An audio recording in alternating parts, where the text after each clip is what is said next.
Hello everyone. तो हम आज का टॉपिक स्टार्ट करते हैं। हमने जो इलेक्ट्रोकेमिस्ट्री में हमने स्टार्टिंग में पढ़ा था कि इलेक्ट्रोकेमिस्ट्री में हम दो टाइप के सेल्स डिस्कस करते हैं। First one is electrochemical and second one is electrolytic cell. ठीक है, हमने जो इलेक्ट्रोकेमिकल सेल है वो पूरा कवर कर लिया। इलेक्ट्रोकेमिकल सेल क्या होते हैं? जिसके अंदर हम केमिकल एनर्जी चेंज करते हैं इलेक्ट्रिकल में। अब आज हम जो स्टार्ट कर रहे हैं वो कौन सा है? हमारा इलेक्ट्रोलिटिक सेल। ठीक है, हमने दो सेल डिस्कस किए, एक है हमारा इलेक्ट्रोकेमिकल, ठीक है, एक है हमारा इलेक्ट्रोलिटिक सेल। क्लियर है? अब देखते हैं क्या होता है। जो हमारे इलेक्ट्रोकेमिकल होता है वो चेंज करता है हमारे केमिकल एनर्जी को इलेक्ट्रिकल एनर्जी में। ठीक है, केमिकल एनर्जी को इलेक्ट्रिकल एनर्जी में, और जो हमारा इलेक्ट्रोलिटिक होता है वो चेंज करता है इलेक्ट्रोलिटिक सॉल्यूशन को, इलेक्ट्रिकल एनर्जी को केमिकल एनर्जी में। ठीक है, यहाँ तक बात समझ में आई।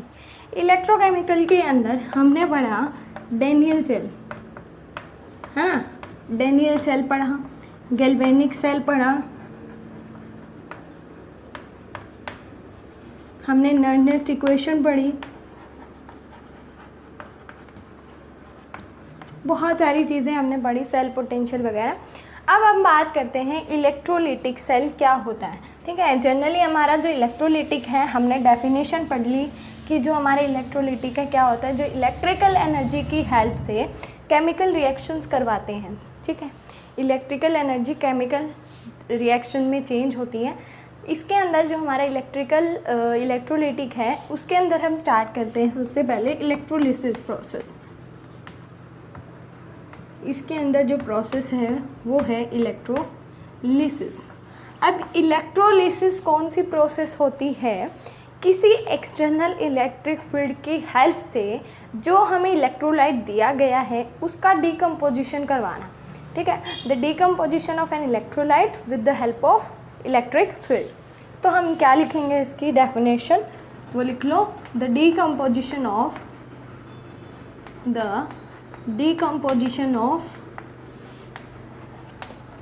एन इलेक्ट्रोलाइट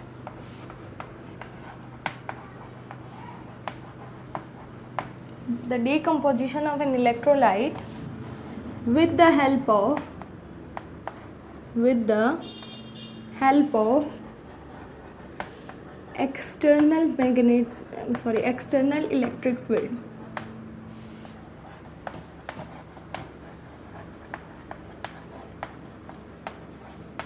ठीक है, ये हो गया हमारा इलेक्ट्रोलिसिस। अब इस इलेक्ट्रोलिसिस का हम पहले सेटअप देखते हैं।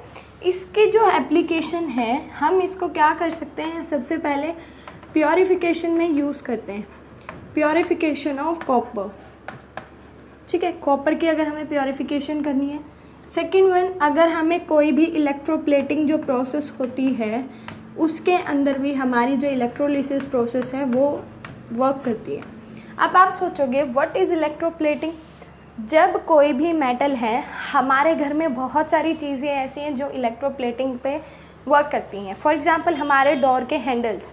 ठीक है, जो हमारे डोर के हैंडल्स हैं उसके ऊपर कोटिंग होती है, प्योर नहीं होते, जो आयरन के ऊपर कोटिंग करी होती है वो होते हैं। हमारे बर्तन हैं, ठीक है, non stick utensils, non stick cookwares हैं, जो उनके ऊपर जो ब्लैक कोटिंग होती है वो किसी और मटेरियल की होती है।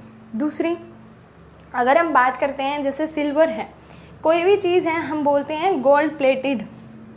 ठीक है, गोल्ड प्लेटेड, तो गोल्ड प्लेटेड एक बोलते हैं हम, सिल्वर प्लेटेड या कॉपर प्लेटेड, जो भी होता है। कॉपर के जो हमारे ये चीज़ें होती हैं, क्या होती हैं ये, कि जो कोई भी चीज़ है वो प्योर गोल्ड की नहीं होती, बाहर से उसके ऊपर गोल्ड की कोटिंग कर दी जाती है जिसकी वजह से वो दिखता है कि गोल्ड है। अगर हम बात करते हैं जैसे अगर हमारे कॉपर के जो ग्लास होते हैं वो प्योर कॉपर थोड़ी होती हैं। अगर हमें कॉपर की कोटिंग करनी है तो उसके अंदर जो हम गिलास होता है उसके ऊपर उस कॉपर की कोटिंग करते हैं, उन प्रोसेस को बोलते हैं इलेक्ट्रोप्लेटिंग प्रोसेस। इनको हम आगे डिस्कस करेंगे, एक यूनिट है अलग से उसके अंदर, ठीक है, आइसोलेशंस ऑफ एलिमेंट्स। उसके बाद जो हम इलेक्ट्रोलिसिस है उसका सेटअप स्टार्ट करने के लिए एक पहले हम सेटअप पढ़ें, फिर उसका एग्जाम्पल पढ़ें, उससे अच्छा एग्जाम्पल पढ़ के उस सेटअप को ही डिस्कस कर लेते हैं। तो सबसे फर्स्ट हम एग्जाम्पल डिस्कस कर रहे हैं purification of copper. Purification of copper, अगर हमें कॉपर की प्योरिफिकेशन करनी है तो हम इसका इलेक्ट्रोलिसिस का यूज़ करते हैं। अब देखो इसका सेटअप कैसा होता है। ये हमने बीकर लिया, ठीक है, इसके अंदर हमने 2 इलेक्ट्रोड्स ले ली।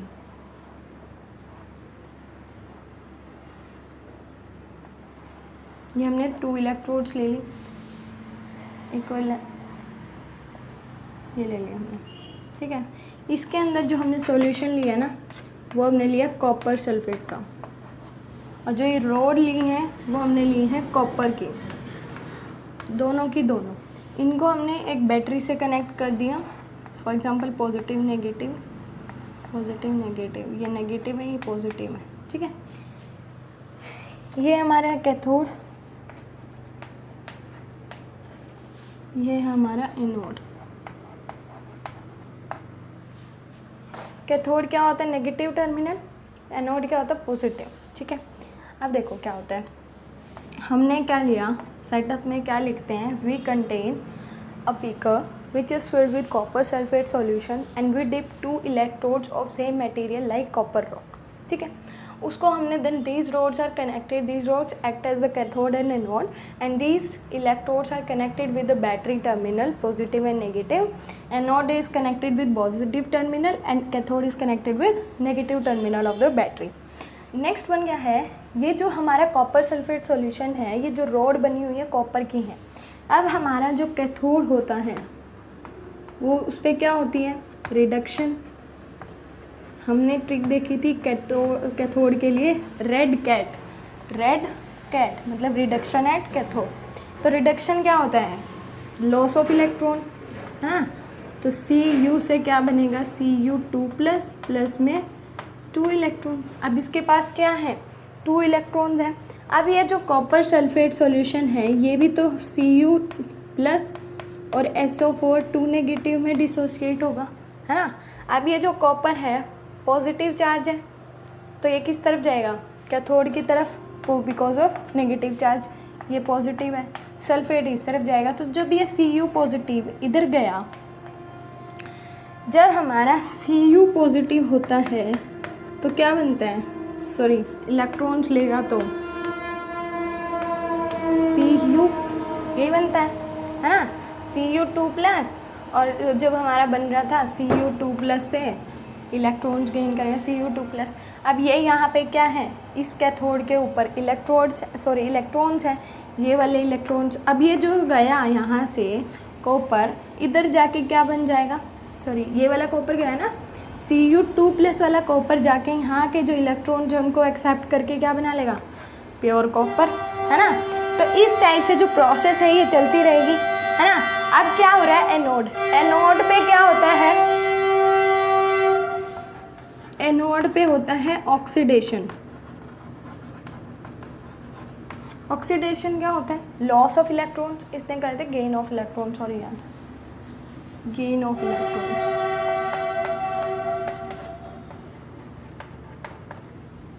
ये बन गया गेन ऑफ इलेक्ट्रॉन्स है। अब क्या होगा,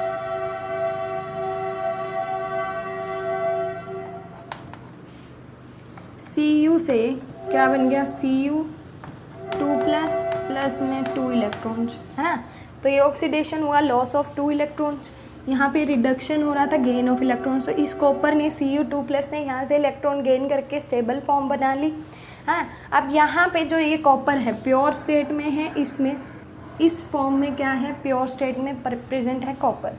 तो इसको हमने इस तरह से एक बार शो करते हैं, ठीक है। तो यहाँ से जो कॉपर है वो इस सॉल्यूशन में डिसोसिएट होना स्टार्ट हो जाएगा, क्योंकि यहाँ पे कॉपर है, तो Cu2 प्लस इस सॉल्यूशन में आना स्टार्ट हो जाएगा। ये Cu2 प्लस इस कैथोड पे जाएगा, फिर ये Cu2 प्लस देगा, फिर इस कैथोड पे जाएगा। तो कहने का मतलब क्या है, एट अ टाइम जो एनोड है वो तो हो जाएगा हमारा थिन, और जो हमारी कैथोड है वो हो जाएगी मोटी। क्योंकि इसके अंदर से तो कॉपर जो हो रहा है डिसोल्व होता जा रहा है और इसके ऊपर सबमिट होता जा रहा है। तो ये वर्क है हमारा इलेक्ट्रोलिसिस का, कि जो हमारा जहाँ पे इलेक्ट्रॉन जो पॉजिटिव चार्ज है वो पॉजिटिव पे जा रहा है, negative positive pay, positive negative पे, इस तरह से जो करंट है वो फ्लो करेगा। अब प्योरीफिकेशन में कैसे काम कर रहा है, मान लो इस एनोड की जगह हमने कोई ऐसी मैटर ले ली जिसके अंदर कॉपर भी है और कुछ इम्प्योरिटीज़ भी हैं, ठीक है। हमने सॉल्यूशन तो लिया CuSO4 का, हाँ, लेकिन हमने जो एनोड लिए हैं वो एक ऐसी मटेरियल की ली है जिसके अंदर कॉपर भी है और कुछ ऐसा मटेरियल भी है। तो एनोड का काम तो क्या है, कॉपर को बाहर निकालना। तो कॉपर जब यहाँ से बाहर आया Cu2+ की फॉर्म में, अब यहाँ से Cu2+ की फॉर्म में है, इधर जाके क्या बन गया, Cu की फॉर्म में, तो कॉपर यहाँ डिस्पोजिट हो जाएगा। तो कैथोड क्या बन जाएगा, एक प्योर कॉपर की रोड। इस तरह से हमारी जो प्योरीफिकेशन है वो काम करती है, ठीक है। ये था हमारा इलेक्ट्रोलिसिस। उसके बाद हमें ये नहीं पता, हमें ये तो पता लग गया कि कैथोड के ऊपर जो मेटल है वो डिपॉजिट हो रही है, लेकिन ये नहीं पता कितनी अमाउंट में डिपॉजिट हो रही है ना, ये तो नहीं पता हमें कितने अमाउंट में डिपॉजिट हो रही है। तो उसके अकॉर्डिंग हमारा जो लॉ आया था वो था फैराडे लॉ। तो उसके अकॉर्डिंग फैराडे फर्स्ट लॉ देखो क्या कहता है। फैराडे ने 2 लॉ दिए थे। फर्स्ट लॉ कहता है कि अगर हम किसी भी इलेक्ट्रोलिटिक सॉल्यूशन में करंट पास कर रहे हैं, जितना करंट हम पास करेंगे उतना ही वो जो मेटल है वो डिपॉजिट होगी। फॉर एग्ज़ाम्पल, जितना हमारी मास, मतलब हमारा जो मेटल का मास है कितना डिपॉजिट होगा, जितना हमने उसके अंदर करंट फ्लो करवाया, डायरेक्टली प्रोपोर्शनल। अब जो हमारा डायरेक्टली का साइन हटाएंगे तो किसके इक्वल आएगा, sorry, directly to I/T। Current तो यही होता है, I/T। तो यही तो है फर्स्ट लॉ कि जितना हम करंट देंगे उतना ही मेटल हमारा डिपॉजिट होगा। The amount of current passes through electrolytic solution is directly proportional to the deposition of metal, ठीक है, deposition of metal at electrode. Next आता है हमारे सेकेंड लॉ, जो हमने फैराडे पढ़ा उसका सेकेंड लॉ क्या कहता है। फैराडे लॉ का सेकेंड लॉ कहता है, मान लो हमारे पास 2 सॉल्यूशन है, हाँ, इसके अंदर हमने मान लिया सिल्वर सल्फेट है AgSO4, इसके अंदर हमने मान लिया CuSO4 है, और जो इनके अंदर हमने इलेक्ट्रोड ली, इसके अंदर हमने ले ली सिल्वर की, इसके अंदर हमने ले ली कॉपर की। तो ये जो सारी की सारी रोड्स है ना वो एक टर्मिनल से अटैच्ड हैं। सपोज करो इस टाइप से एक बैटरी से कनेक्ट है, तो क्या ऐसा होगा कि जब हमने same type of current pass करवाया डिफरेंट इलेक्ट्रोलिटिक सॉल्यूशन से तो उतने ही अमाउंट ऑफ डिपोजिशन होगा? नहीं होगा। जब हमारे पास डिफरेंट इलेक्ट्रोलिटिक सॉल्यूशन है और same amount of current flow कर रहा है तो इतना डिपोजिशन नहीं होगा। तो सेकेंड लॉ क्या कहता है कि जो हमारा करंट डिपॉजिट होगा, डिपॉजिट ऑफ, सपोज करो हम सिल्वर की बात कर रहे हैं, ठीक है, तो कितना होगा वो इक्विवेलेंट वेट ऑफ सिल्वर। जितना इक्विवेलेंट वेट हमारा सिल्वर का होगा उतना ही हमारा सिल्वर डिपॉजिट होगा। अगर बात कर रहे हैं हम कॉपर की तो वही होगा, जितना इक्विवेलेंट वेट हमारा कॉपर का होगा उतना ही वो डिपॉजिट होगा। अब आप बोलोगे इक्विवेलेंट वेट जो होता है वो क्या होता है, क्यों हमने पढ़ा नहीं सॉल्यूशन चैप्टर में, सेकेंड चैप्टर में। इक्विवेलेंट वेट क्या होता है, atomic weight divided by n factor, है ना। यहाँ पे जो एन फैक्टर है वो क्या है कि जो कोई भी मेटल है वो कितने आयन डिपॉजिट कर रहा है वो उसका एन फैक्टर है, ठीक है, यहाँ तक। अब मान लो कि हमारे पास 1 मोल सॉल्यूशन है, 1 मोल सॉल्यूशन है तो उसके अंदर कितने होते हैं इलेक्ट्रॉन मॉलिक्यूल्स, इतने D3 मॉलिक्यूल्स, है ना, 1 मोल सॉल्यूशन में। अब मान लें हम इसके अंदर इलेक्ट्रॉन की बात करें तो एक इलेक्ट्रॉन का चार्ज कितना होता है 1.6 × 10⁻⁻19 कूलम, है ना। तो हमने क्या निकालना है कि चार्ज ऑन द 1 मॉलिक्यूल। तो हम कैसे करेंगे, चार्ज ऑन द इलेक्ट्रॉन्स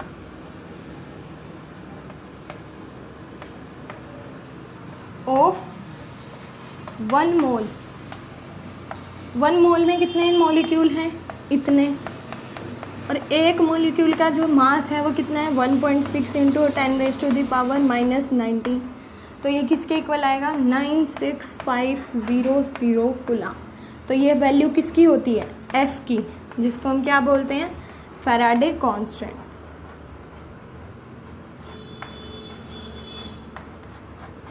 समझ आया कि जब हमारे पास हमें निकालना है कि एक मोल जब हमारे पास सॉल्यूशन है या एक मोल ऑफ इलेक्ट्रॉन लगा लो, यहाँ पे हम इलेक्ट्रॉन कंसीडर कर रहे हैं, तो उसके अंदर कितना चार्ज है, एक इलेक्ट्रॉन का इतना चार्ज, तो एक मोल का कितना होगा, इसमें मल्टीप्लाई कर दो 1 मोल से, इतना आ गया हमारा फैराडे कांस्टेंट।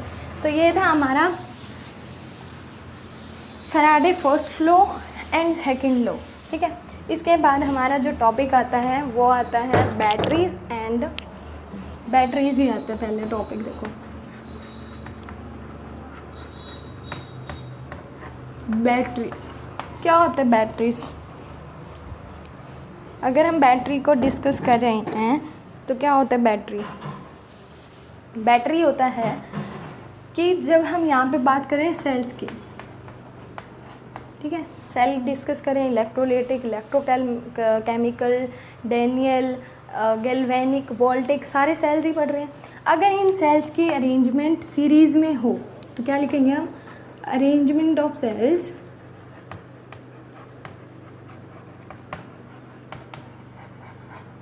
इन सीरीज, उसको हम क्या बोलते हैं बैटरी।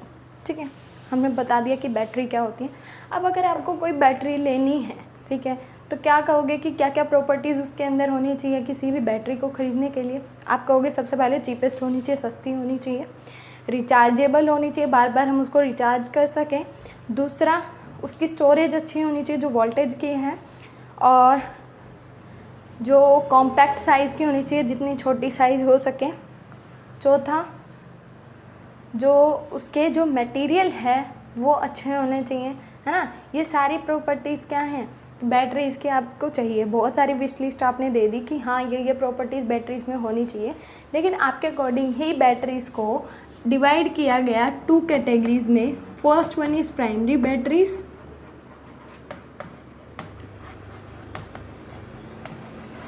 और सेकेंड वन हमने डिस्कस किया सेकेंडरी बैटरी। ठीक है, तो आज इनके डेफिनेशंस पढ़ते हैं बस। प्राइमरी बैटरी उनको बोलते हैं जो रिचार्जेबल नहीं होती, मतलब एक बार यूज़ कर दिया फिर फेंक दे, यूज़ एंड थ्रो। जैसे अगर हमारे पास मान लो जो हम वॉच लेते हैं, वॉच है, क्लॉक है, और जो हमारे रिमोट हैं, इनके जो सेल्स होते हैं वो हम बार बार यूज़ नहीं कर सकते। एक बार जब उनकी जितनी कैपेसिटी उनकी थी रिएक्शन करने की वो जब ख़त्म हो गई, हम उनको फेंक देते हैं, दोबारा यूज़ नहीं करते। लेकिन जो हमारी सेकेंडरी बैटरी होती हैं, दूसरा अगर हम प्राइमरी बैटरी की बात करें, उनकी वोल्टेज होती है 1.5, सेकेंडरी बैटरी की वोल्टेज होती है 12 वोल्ट। इसके अंदर हम 6 सेल्स लेते हैं, यानी कि 6 सेल्स की 12 है तो एक सेल की कितनी वोल्टेज होगी 2 वोल्ट। तो जो सेकेंडरी बैटरी होती हैं वो क्या होती हैं, जिनको हम रिचार्ज कर सकते हैं बार बार। जैसे हमारे इन्वर्टर्स होते हैं, इन्वर्टर की बैटरी होती है, उनको हम रिचार्ज कर सकते हैं बार बार, है ना। तो यूज़ एंड थ्रो वाली बात नहीं है। तो अगर आपको बताना हो प्राइमरी बैटरी या सेकेंडरी बैटरी में कौन अच्छा है, मतलब कौन प्रेफरेबल है, तो सेकेंडरी बैटरी लोगे ऑब्वियसली। ये तो हमारी मजबूरी है ना प्राइमरी, वरना हम वॉच के अंदर, क्लॉक के अंदर सारी सेकेंडरी ही डाल दें, तो सेकेंडरी तो ऐसे डल नहीं सकती। तो सेकेंडरी जो प्राइमरी बैटरी है उसका एग्जांपल हम पढ़ेंगे ड्राई सेल। ठीक है, और जो हमारी सेकेंडरी बैटरी है उसका हम एग्जांपल पढ़ेंगे lead storage battery. Lead storage battery, जो लेड स्टोरेज बैटरी होती है ना, ये हम घरों में यूज़ करते हैं। और जो हमारी ड्राई सेल होती हैं ये हमारी वॉच के अंदर और जो घर में जो रिमोट्स होते हैं इनके अंदर यूज़ होती हैं। आज हम एक कर लेते हैं ड्राई सेल, कल हम सेकेंडरी कर लेंगे। ठीक है, चलो ड्राई सेल पढ़ते हैं, क्या कैसे वर्किंग होती है ड्राई सेल में। और सिर्फ जस्ट हमें याद करना है कि ड्राई सेल में क्या कैथोड है क्या एनोड है, पूरी वर्किंग करने की ज़रूरत नहीं है हमें इसमें। ड्राई सेल देखो, हम जब करते हैं घर में जो बैटरी देखते हैं, मैं बड़ा करके दिखा रही हूँ,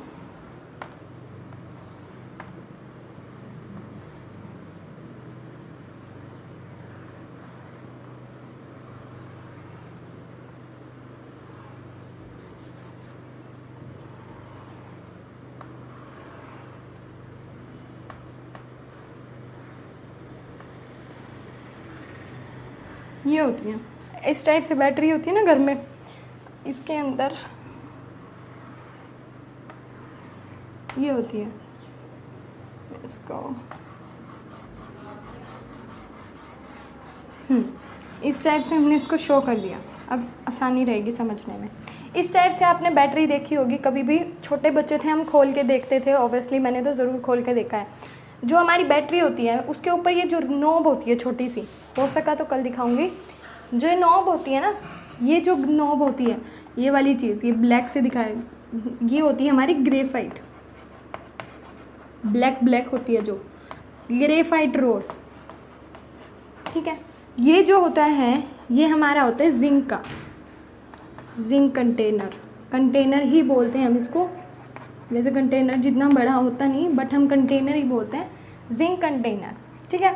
अब जो इसके अंदर एक सॉल्यूशन होता है यहाँ पे, एक सॉल्यूशन होता है यहाँ पे, समझ में आया?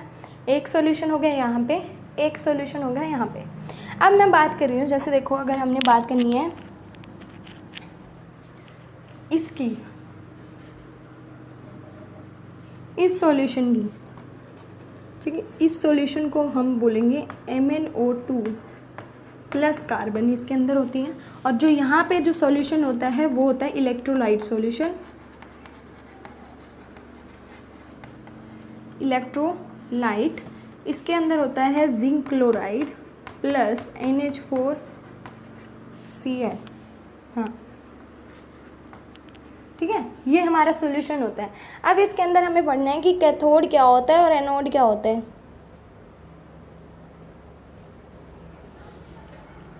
ठीक है ना। अब जो हमारा जिंक कंटेनर था ये हमारा होता है एनोड, और जो हमारी ग्रेफाइट रोड थी ये होती है कैथोड, ठीक है। हमें जस्ट इनकी वर्किंग करनी है कि ड्राई सेल क्या होता है, एक जिंक कंटेनर होता है जिसके अंदर एक ग्रेफाइट की रोड होती है, और जो ग्रेफाइट रोड है वो सराउंडेड होता है इस सॉल्यूशन से, और जो ये बाहर जो ये पूरे ग्रेफाइट रोड और ये जो सॉल्यूशन है ये डिप्ट होता है एक इलेक्ट्रोलिटिक सॉल्यूशन में जिसका नाम है ये, ठीक है, ये पेस्ट है। इतना आ गया समझ में। फिर हम करेंगे कि जो जिंक कंटेनर है ना वो एनोड की तरह एक्ट करता है और जो ग्रेफाइट रोड है वो कैथोड की तरह एक्ट करती है। अब आती है जिंक एनोड, एनोड मतलब ऑक्सीडेशन, ऑक्सीडेशन मतलब loss of electron, Zn2 plus में 2 इलेक्ट्रॉन, है ना, जिंक पे ये प्रोसेस होगी। अब हमारा कैथोड क्या है, ग्रेफाइट, और ग्रेफाइट के अंदर जो सॉल्यूशन है वो कौन सा है हमारा, MnO2। तो इसके अंदर जो हमारी रिएक्शन होगी वो होगी MnO2 plus NH4 plus 2 electron. तो इससे बनेगा हमारा जो भी रिएक्शन होगी कि ये NH4 जो पॉजिटिव है और 2 इलेक्ट्रॉन्स कहाँ से आए, यहाँ से, जो हमने ये वाला सॉल्यूशन लिया है ना, पेस्ट लिया है, यहाँ से आया ये वाला सॉल्यूशन, ठीक है। इसके बाद जो हमारा जो रिएक्शन होती है ओवरऑल वो होती है